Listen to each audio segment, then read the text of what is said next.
nice story. Great story. But he ain't no Steph Curry. Is a problem.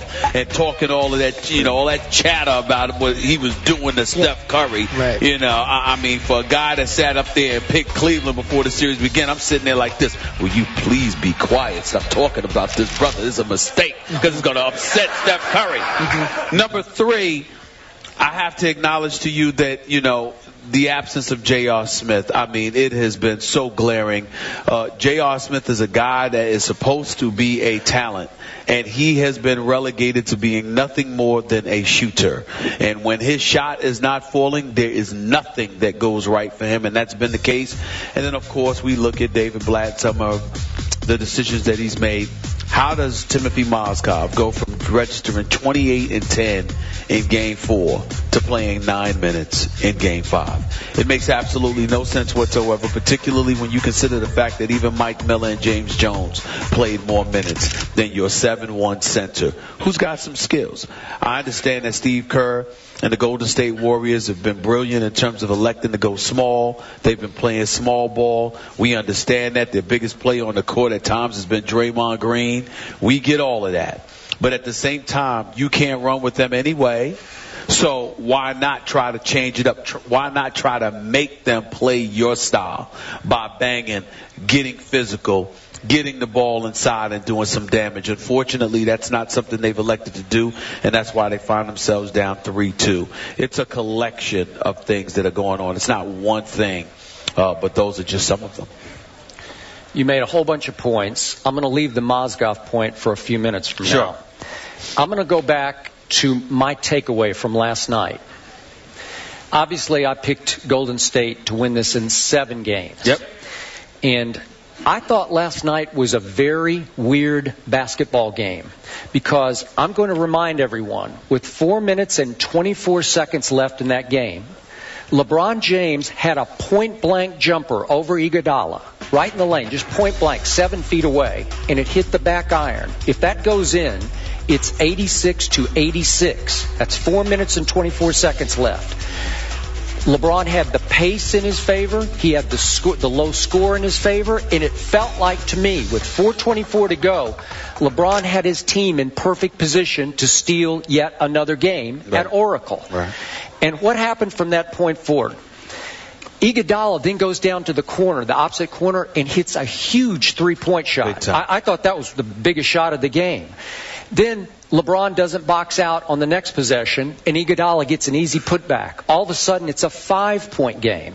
It wasn't until that point that Steph, who again is my favorite player in the league, went absolutely nuts on Delly. But it's a 7-point game at that point. And by the way, Delly did, I don't know how you could play better defense than he did on Steph. On every shot that Steph made, I thought Delly mirrored him at the best he could play, got a hand in his face. When Steph is on, Steph is absolutely unstoppable. And when he found it last night, late, now they're all burial type points because it's already a 7-point game that goes to a 10-point game, and he scores those last 10 points. And all of a sudden, very misleadingly, that game turns into a 13-point, what felt like a blowout at the end. And again, 4:24 left. It was a close game. So my point is, the Cavs broke down, allowed 3 straight offensive rebounds in that stretch, which is unlike them because that's what they usually do to the other team. That was uncharacteristic to me. So my point is, as Cleveland goes home, I think Cleveland still has a lot of confidence it can win Game 6 and get it back here. I do think they do because, hey, you had them right where you wanted them last night. Am I right? Yeah, you're absolutely right. But what I'm trying to say to you is that to me, yes, they do have the confidence to win Game 6, and that's a story. That's a subject Will broach as the show progresses today. But what you have to understand is that if you're Cleveland, you're almost better off getting blown out and losing. I'll give you a perfect example. When your San Antonio Spurs lost the finals 2 years ago, they were up 3-2. They were up 3-2. They go into Miami. They try to close Miami out. And you know the fatal play. Chris Bosh grabs the rebound off the LeBron miss, feeds Ray Allen. Ray Allen hits it from the right corner, overtime, blah, blah, blah. What I'm saying to you is that one of the reasons why so many folks were confident that San Antonio would lose Game 7 is because, figuratively speaking, they had emptied the chamber. Now, obviously, they didn't because they competed in that game too, in Game 7, and had Tim Duncan hit a shot in the lane, a hook in the lane. Very well may have been a different story. There is something to be said for things like that. When you look at Golden State and Cleveland is at a point right now where the more minutes they play, the more trouble they're in, because the mentality that Golden State has is stay the course, stay the course, stay the course. It's a marathon. It's not a sprint. You hear Draymond Green, you hear Andre Iguodala, you hear Steph Curry and everybody talking about how you can't prioritize locking down LeBron because you're not going to be able to do it. Where other players, you might make adjustment, make changes, and say, all right, he's getting off in the first quarter. We got to do something about it. Their attitude is, we know we're not going to be able to do anything but so much anyway about LeBron. All we can do is stay the course and wear him down. So my point to you is that I look at last night's game, and to me, Cleveland, in terms of the series, would have been better off getting blown out, where you said, all right, it's the third quarter, this is over. Sit down, we lost this, we'll see y'all Tuesday. The fact that they were in it as the game was winding down, you're expending energy from a team that's almost running on empty. And that's where your problem lies. I have no doubt that in all likelihood, Cleveland could turn around and win Game 6. But the problem with Golden State is Golden State's strategy this entire series has been about the marathon, the long stretch. As the game and the series wanes, we will gain the advantage because they don't have the bodies to deal with us. And Cleveland showed that yet again last night because everything was going just according to plan. And then the last 4 minutes, they faded. That's your problem apart in this series, and that's why they're in trouble. Okay, back to your J.R. Smith point. This man does have talent, and it is explosive talent, and we saw it early.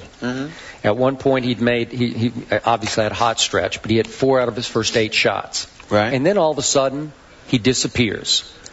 Whose fault is that? Because they don't run plays for him. It wasn't until late in the game he had 2 force-up threes that he missed. But I thought he just faded from the offense. I was surprised they didn't feed the hot hand faster than they did, because off his hot stretch, there was 5 minutes that elapsed before he even got another shot. So he's not featured in the offense at all. It has to come on the fly. That's fair, and that's a coaching issue, no question. But I am not letting J.R. Smith off the hook, and I'm going to tell you why, the biggest reason why. The Golden State Warriors have been the absolute worst nightmare for J.R. Smith's game. Here's why. Because the talent that they have really evolves on perimeter players.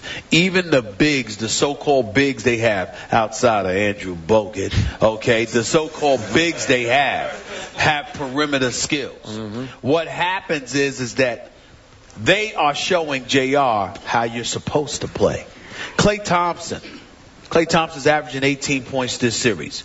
We know that he hasn't been a story, even though he exploded for 34 in Game 2. But do you watch Klay Thompson play? He's going to hit open shots. But if he's not hitting open shots, he might miss some. But he's creating space, getting his shot off. More importantly, he's causing problems because he's constantly in motion. He's cutting to the basket. He's getting fouled. Or he's distracting defenders away from a Steph Curry or away from a Draymond Green or away from an Andre Iguodala because of his movement without the basketball. All you kids out there who aspire to play basketball, understand. You don't just stand around and get the ball and go one-on-one. They want you to have the ability to do that because things break down, and if you have those kind of elite skills, that's better for you. But when you're playing within the confines of a structured basketball game, there is movement, there is spacing, and Klay Thompson knows how to do these things.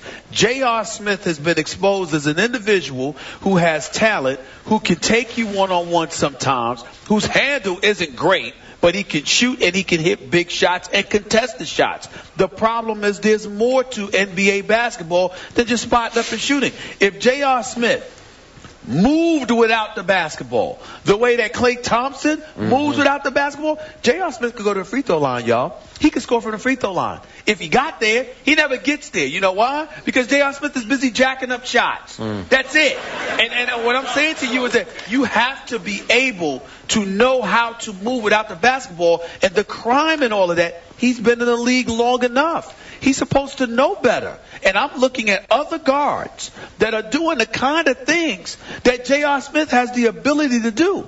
If he used this more and moved without the basketball, J.R. Smith, the Cleveland Cavaliers would be in a better position because he would be more productive.